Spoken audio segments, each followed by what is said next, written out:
Ooh, I like this question. I love telling the story. So I'm from Saginaw, Michigan. I moved here back in 2006, and a good friend of mine and his wife invited me to come live with them.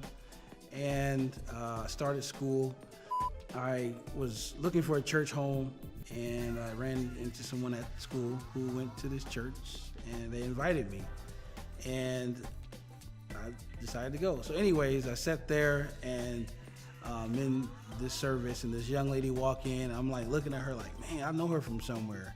And keep in mind, I had been singing throughout the city, doing little, church events or whatever, concerts or whatever. So I'm thinking she was at one of those events singing or whatever. So that was Sunday school. By the end of Sunday school, she's approaching me, basically asking the question that I'm thinking. Haven't I seen you before? Did I know you from somewhere? So then we just kind of hit it off, and I don't know, I had a friend who was taking me to church.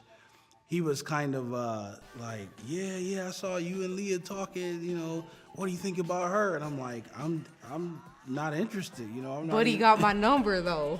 Well, I was trying to do an event. So that's why I got her number. Oh. So I was trying to do an event at Concordia. You remember that? But that's how I got her number, And I guess that's the easiest way, Absolutely. And he never stopped calling. No, I'm just playing. It's funny, this story, because we were actually planning a trip to AIM. Yep, in Detroit, Michigan. We were planning this trip, and a friend of ours, Tim, went with us. We were trying to rent a car, so we finally got a car. We drove all the way to Detroit from Milwaukee, and we were just friends at the time, right? Yeah.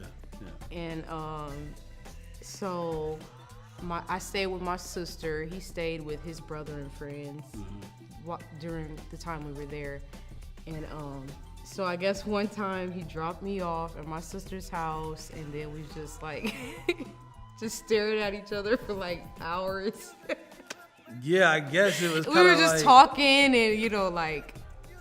it's so it's silly now. It's amazing, but it's because funny. But I'll be honest, at that time it was more like, I love this girl. It was like that realization, like, I love her. You know what I mean? But actually knowing that she was the one, I'll be honest, a lot of people ask me that, how did you know? I didn't know. And this may seem a little, I don't know, spooky or deep, but I really had to pray, and I really had to fast. And if you look at a lot of our wedding photos, people joke about it. You look at a lot of our wedding photos, I'm very skinny. That was the most fasting that I've ever done in my life. For real, 3-day fast. Y'all know about the 3-day, no water, no nothing. It was very important for me to know, because I come from a background where my parents have both been divorced several times and remarried several times. So I had to know, like, yo, I'm not playing with that, like, if I'm getting married, marriage is a serious thing.